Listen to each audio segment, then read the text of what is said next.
Well, how young is too young to get your children involved in politics? Well, some parents have taken to Facebook to share letters to President-elect Trump written by their children, some of them very, very young.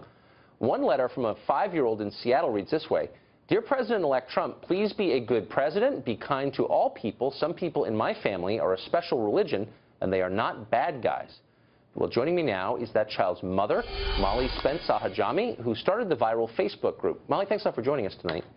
Hi, thank you so much. I'm not disagreeing with you on the substance of this. By the way, I'm for kindness, of course. But I'm concerned that kids at that age are too young to participate in politics for two reasons. One, to be blunt, they don't know anything about it, but also because politics is a tough world. And once you get your child into that world, you know, you expose him to things that kids shouldn't be exposed to. Are you concerned about that? Well, I am really concerned that this election was quite a bit different than all other elections. And I am concerned that kids got exposed to all of this. I think it's naive to think that our kids are in a bubble. And Donald Trump in particular, he's a very charismatic person. His face was everywhere and really hard to avoid for months and months and months. And he says things in a very simple way that's easy for kids to understand, and he often says things that are easy to identify as unkind and inflammatory. So to me, this isn't really about politics so much as kids being exposed to this persona and having questions about him. But you know exactly. I mean, I have a ton of children, and so I watch this firsthand a lot. Yeah. They go to school, and their teachers are 100% against Trump, and a lot of them are emotionally incontinent. They can't control themselves, and they expose our children to their political views, and they scare the hell out of the kids in doing that. So shouldn't our anger be directed at them? How irresponsible is it for a teacher to impose this crap on children? Yeah, what I've heard about a lot, in particular in this election, is playground talk. And I think that's so interesting because, again, how unusual is that? When I was a kid on the playground, we talked about other things that I think could probably use some parental context.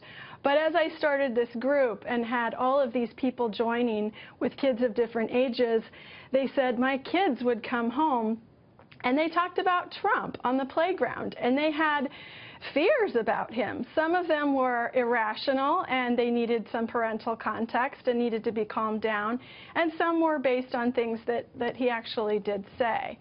So I think that in starting this Facebook group that I started, which is Dear President Trump, Letters from Kids About Kindness, it's been a really good opportunity for kids and parents to sit down together and talk about kindness and what that means to them. But it's not just, I mean, look, I'm totally for kindness. No, and I'm totally for that. Like, who's against kindness and being positive?